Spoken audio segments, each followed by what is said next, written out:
Constitution structures how they should use their power. Exactly, like the So whole it's the whole Constitution is about Constitution. limiting government. Eliminating the government. Yeah, that's So, another like, argument you could I make. mean, yeah, but like under that framework, like everything falls here. See, this is why there's such a a big conversation, interesting conversation about it. I'm interested to see how the other groups kind of see these issues too. So I think later we're gonna try to present a little bit. So, yeah. All right. So Yeah, but I guess we can just like. I don't know. So excessive bail.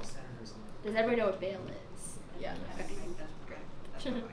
Just making sure, because like sometimes Yeah. Also, I learned about like I had an and we in-depth found that a lot of them like session at my school about bail last year, and I think before that I like generally knew what it is, but like I didn't really have that in-depth look. So just to confirm that people know what it is. So we're gonna go here with an arrow. We're gonna go line. So is that limiting? You guys What's the decide. group I'm not. verdict? I'm I think Yeah, I'd say so. we'll just go into Yeah, these. I'd say so. We're following what we've done for the Yeah. rest of it. Well, Yeah. that's good, 'cause I think this one's fun. Alright.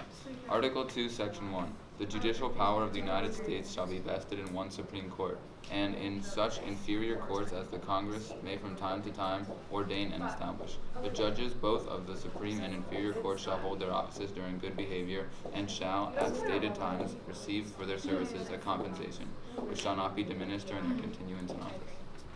I think it's Yeah, limited government. It's obviously one. all bills raising